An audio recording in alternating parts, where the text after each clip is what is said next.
சாந்தி. நாம் சீத்தளமான ஆத்மா. நாம் கவலையில்லா ஊருக்கு ராஜாவாக இருக்கும் ஆத்மா. நாம் உடையாத நிச்சயம் மற்றும் பெருமிதத்துடன் இருக்கும் ஆத்மா. நாம் சர்வசக்திவான் தந்தையிடம் புத்தியோகத்தை இணைப்பதால் சக்தி கிடைக்கின்றது. நினைவினால்தான் ஆத்மா என்ற பேட்டரி சார்ஜ் ஆகின்றது. ஆத்மா பவித்திரமாக, தூய்மையானதாக, சதோப்பிரதானமாக ஆகிவிடுகின்றது.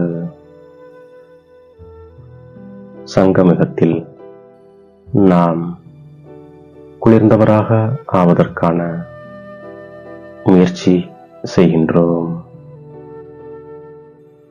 நாம் தூய்மையாவதால் தேவதையாக ஆகிவிடுகின்றோம். சங்கமத்தில் குளிர்ந்த தேவிகளாக ஆகி அனைவர் மீதும் ஞானத்தின் குளிர்ந்த துளிகளை தெளித்து அனைவரையும் நாம் குளிர்விக்கின்றோம். எல்லோருடைய வெப்பத்தையும் நாம் தணிக்கின்றோம். சுயம் நாமும் குளிர்ந்தவராக ஆகின்றோம். மேலும் அனைவரையும் குளிர்ந்தவராக ஆக்குகின்றோம். நாம் அனைவரும் சகோதர சகோதரர்கள் ஆவோம் மற்றும் சிவபகவான் நம் அனைவரின் தந்தையாவார். அவர் சர்வசக்திவான் ஆவார். நாம் இப்பொழுது மீண்டும் நிர்விகாரியாக ஆகிக் கொண்டிருக்கின்றோம். சர்வசக்திவான் தந்தையின் நினைவினால் சக்தி பெற்றுக்கொண்டிருக்கின்றோம். ஆத்மாக்களாகிய நாம் தான் 84 பிறவியின் பாகம் ஏற்று நடிக்கின்றோம். இப்பொழுது மீண்டும் நாம் சர்வசக்திவான் தந்தையிடம் நம்முடைய புத்தியோகத்தை ஈடுபடுத்துகின்றோம். நமக்குள் சக்தியை நிரப்புகின்றோம். நாம் தந்தையை நினைவு செய்து முற்றிலும் தூய்மையாக ஆகிவிடுகின்றோம். தந்தையை நாம் நினைவு செய்வதால் ஆத்மா மீண்டும் சக்தி நிரம்பியதாக ஆகிவிடுகின்றது. உயர்ந்ததிலும் உயர்ந்தவர் பகவான் ஆவார். மற்ற எல்லாமே படைப்பாகும். எல்லையில்லாத தந்தையை நாம் நினைவு செய்வதால் எல்லையில்லாத ஆஸ்தி நமக்கு கிடைக்கின்றது. எனவே தந்தை நமக்காக சொர்க்கமாகிய புது உலகத்தை ஸ்தாபனை செய்து கொண்டிருக்கின்றார்.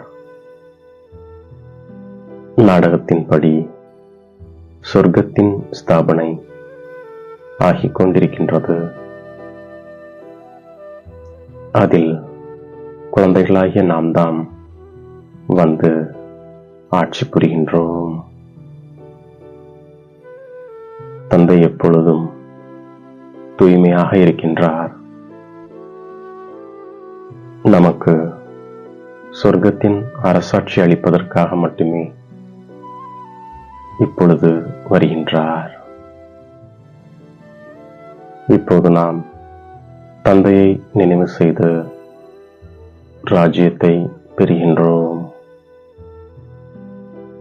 தந்தையோ எல்லையில்லாத படிப்பை படிப்பித்து நம்மை உலகிற்கு அதிபதி ஆக்குகின்றார். தந்தை வந்து அனைத்து ஆத்மாக்களையும் கூட்டி செல்கின்றார். தந்தை வந்து குழந்தைகளுக்கு நினைவு யாத்திரை கற்பிக்கின்றார். ஆதி சனாத்தன தேவி தேவதா தர்மத்தை தந்தை ஸ்தாபனை செய்கின்றார். இப்பொழுது இது புருஷோத்தம சங்கமயுகமாகும். இது எல்லையில்லாத ஞானம், எல்லையில்லாத தந்தைதான் இப்பொழுது கொடுக்கின்றார். உண்மையையோ ஒரே ஒரு தந்தைதான் கூறுகின்றார். சத்தியுகம் என்பது 100% தூய்மையான உலகமாகும். பதித்த பாவனன் தந்தையின் ஸ்ரீமத் இன்றி யாருமே பதித்த நிலையிலிருந்து பாவனமாக முடியாது. நமக்காக இப்பொழுது சொர்க்கத்தின் ஸ்தாபனை ஆகிக் கொண்டிருக்கிறது. நம்முடைய புத்தி சொர்க்கத்தின் பக்கம் இருக்கின்றது. நம்மை குளிர்ந்த தேவிகளாக ஆக்குவதற்காக ஞானச்சிதை மீது தந்தை அமர்த்துகின்றார். நம்முடைய பெயரே சீதலா தேவியாகும். இது ஆத்மா மீது தெளிக்கப்படும் ஞானத் துளிகளாகும். ஆத்மா தூய்மையாக ஆகிவிடும் பொழுது குளிர்ந்ததாக ஆகிவிடுகின்றது. இப்பொழுது கலசம் நமக்கு கிடைத்திருக்கின்றது. தந்தை நம்மை கூட்டி செல்வதற்காக வழிகாட்டியாகி வந்திருக்கின்றார். நாம் அனைவரும் தந்தையுடன் வீடு செல்ல வேண்டும். இது சிவசக்தி பாண்டவ சேனையாகும். தந்தை படைப்பவர், இயக்குனர் மற்றும் முக்கிய நடிகராக இருக்கின்றார். தந்தையின் ஞானத்தினால் பாரதம் மீண்டும் தலையின் கிரீடமாகின்றது. நாம் அனைவரும் நம்முடைய சுயஸ்திதியை மிகவும் நல்லதாக ஆக்குவதற்குதான் பிராமணராக ஆகியிருக்கின்றோம். பிராமண வாழ்க்கையில் சிரேஷ்ட ஸ்திதிதான் நம்முடைய சொத்தாகும். இதுதான் பிராமண வாழ்க்கையின் மெடல் ஆகும். நாம் இந்த மெடலை பெற்று சதா ஆடாத அசையாத ஒரே சீரான ஸ்திதியில் இருந்து கொண்டு கவலையற்ற ஊருக்கு மகாராஜா ஆகிவிடுகின்றோம். அனைத்து ஆசைகளிலிருந்தும் விடுபட்ட ஆசை பற்றி அறியாத சொரூபமாக ஆகின்றோம். சூரிய வம்சத்தில் முதலில் வருவதற்காக நிச்சய புத்தி உடையவராகி முழுமையான மதிப்பெண்கள் பெறுகின்றோம். உறுதியான பிராமணராக ஆகின்றோம். எல்லையில்லாத ஞானத்தை நினைவில் கொள்கின்றோம். ஞானச்சிதையில் அமர்ந்து குளிர்ந்தவராக ஆகின்றோம். ஞானம் மற்றும் யோகத்தினால் காமத்தின் வெப்பத்தை நீக்கிவிடுகின்றோம். புத்தியின் யோகம் சதா ஒரு தந்தையின் நினைவால் இணைக்கப்பட்டிருக்கின்றோம். பிராமண வாழ்வில் உயர்ந்த மனோநிலை எனும் விருது பெற்று கவலையில்லா ஊருக்கு ராஜாவாக இருக்கும் ஆத்மா நாம்.